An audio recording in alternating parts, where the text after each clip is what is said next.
Alright, so we are on our way to go get this fabricated.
So these seem to actually line up with their corresponding ones. Obviously, I'm going to have to see what I'm going to have to do about this traction bar. Either bring it down, because you can tell right there I can adjust it. But these from the condenser, they're holding it up. So I will have to drill these spot welds out so it can work. But look how far this one is. So yeah, and then if I start bringing this side all the way here, it touches right on the radiator support. So I'm not sure why they advertise it that it'll fall. This is not plug and play whatsoever. So I'm not sure what to think, if this is fall false advertisement. I know on the pictures they do have the same style falling, you know, exactly perfectly on an EK and then on an Integra as well, but I've never seen the brackets for an Integra, so I'm not sure. But obviously for the EG, this is what I'm dealing with right now, so it's just giving you guys a heads up if this is the route that you guys do take. Off camera, I went ahead and obviously, as you can tell, I took out the traction bar. As you can tell, the CSFM 2850K radiator, full size, well, it lines up directly to these where the actual radiator used to be, and then the condenser side, as you can tell, these brackets, it's what's holding it up from staying up. So if I remove these brackets up here, it will fall low enough to touch these, which it does align with these on the bracket side at the bottom to make it work. Now on this side, I will have to find either those brackets that you get online to just to make it work, to be honest. I do know it does have already existing holes in there. I'm not sure how that's going to help me out when it comes to aligning. I'll check to see. But another problem that I ran into, that I know you guys are probably going to run into, the traction bar, as you look down here on the sides, it does not go any lowered for it to clear the brackets on the radiator. So the radiator brackets are going to be touching. Now I don't know how far they will be touching or how much it'll clear to let me clear with the hood, you know, setting up how high. But I'm gonna go ahead and put this as best as possible so you guys can actually see what I'm talking about. So I aligned it as best as possible, so you guys can tell. These holes right here, so you can tell these ones and these two align directly with the chassis itself. And as you can tell, look how far off it is. Literally, as soon as it goes through the hole, is going to be touching that, and it's going to keep it up. But I'm not sure how up it will keep it to the point where I can clear the hood. But yeah, either way, the friction and all the vibration from the vehicle is going to just start hitting the metal constantly to the point where eventually it's going to deteriorate. So yeah, I'm not sure if they sell traction bars that go lower, but that's how low this one does go. So on that aspect, I am out of luck. So I'm not sure. Maybe I could drill a hole and compromise a little bit of the traction bar, and then have the radiator itself, as it falls in, fill up that void. But I mean, that's not really recommended. But we'll see what I'm going to go ahead and remove these tabs on both sides from the condenser, from the previous condenser. And right now I'm just using, I don't know the name of the tool, if I remember or I find it, I'll put it somewhere here. But you're going to use this to pretty much index the middle, so that way it just makes it easier to guide the drill when you use it. And I am going to be using this one. I don't know the size either. If I find it, I'll put it here to help you guys out. But essentially I'm doing all this because I am upgrading to that CSFM, and this is all the stuff that you have to do essentially. So something neatly, if you can see, I am going to try these little bushings. So you can tell these little bushings were on this side, and they went something like this, up in there. So if I don't use this, the tab itself is going to look something like that. Sorry, as you can see my finger, and it's going to hit the traction bar at the bottom. I'm going to try to use this, put it up here since it fits perfectly, and that itself sit on it, so that way I don't have to use anything. Yes, it will sit a little bit higher, but I hope that it clears, being that look at the difference of how these two sit. As you can tell, obviously it's a little bit, you can tell right from there, it's a little bit higher. So yeah, I'm gonna remove these out, save them, use these for the time being, and then I don't know, hopefully I can weld some to have a little bit more support on this side as well as time goes by, because obviously my welder is in Orlando and it's about an hour away, so it's quite a drive, and the car has to have the radiator in order for me to take it, or I can tow it, but it's gonna be a little more money, and as you guys know, I am. So yeah, so let's get to it and start doing these. Sorry for all this crap I have on. As you can tell, I am really paranoid about PP, so yeah, better be safe than sorry, right? So, but yeah, let's go ahead and start drilling this one out. It's so stupid because I can't barely move in here with all this crap I have on. But yeah, let's start knocking this one out. Let's see.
Hours, I'm exaggerating, but painstaking hours or time of me spending, I finally got it. So you can see now it's level.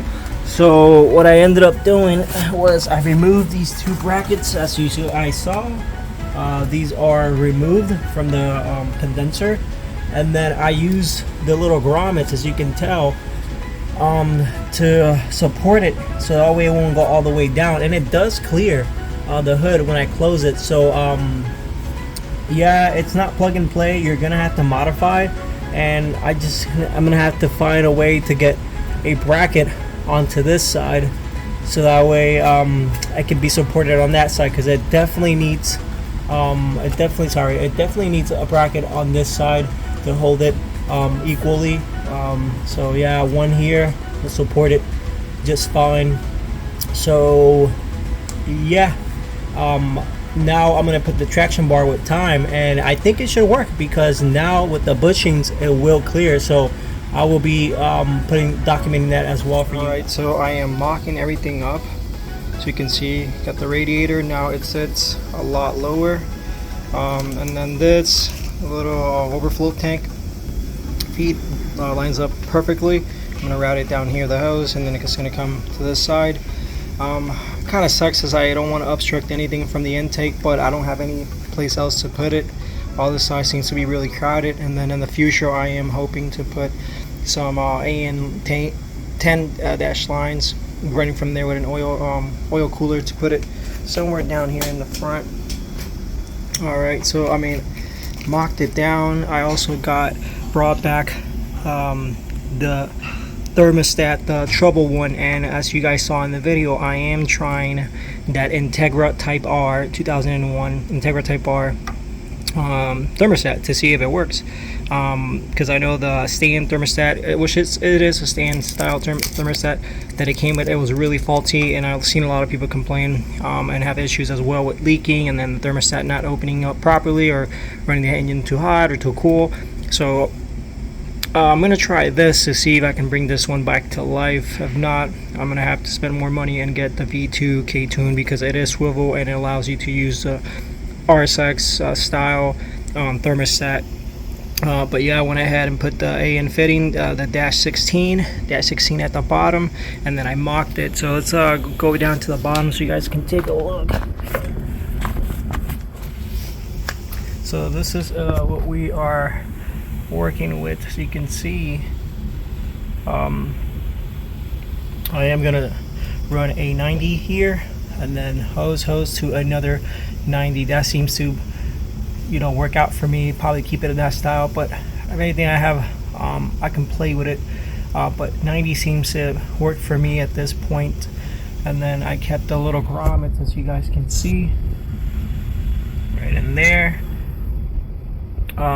also in here. And then for here, I am going to try to use this little plate here that I got this a long time ago. A guy just, I don't know, I was just talking to a guy about, you know, K-swap, and he said, oh, I think you might need this in the future, and he just gave them to me. Never knew if they were going to come in handy, but I mean, I wish I had this type of style, which is kind of like a little cubby where the grommet bushing type kind of just falls in there. This one is kind of hard to get it in there. Let's see if I can mock it to my best of my abilities. So you can tell. Let's see. Obviously I can line it up, but right now the way it's sitting with these two, just holding it, and then the top one, it seems to be pretty level, and at the same time it seems to be well balanced as well. But I do want to see if I can probably get this. I did buy little grommets for it, like little expanding ones, the weld nuts. If not, I'll see if maybe in the future go to the junkyard or something, if I'm lucky, or find a part of car and then just drill this one out and then keep it, and then with time probably just weld it up here and then make the same thing so that this can be fixed. But not sure what's gonna happen in the future, if I'm gonna keep this or not. But yeah, that's what I'm working with right now. And so you can tell it's good, got good airflow. Besides that little pocket right there, here, everything, and it lines up. I close the hood and everything seems to be checking out fine. I will be waiting on some parts, obviously. For here, I'm going to use my regular hose right now, but I have to get, since it's so tight, so you guys can see, an AN fitting in an AN line as well to make it work. But here I'm just going to keep the hose for right now. And yeah, so that's the current state of the car as I'm mocking everything up.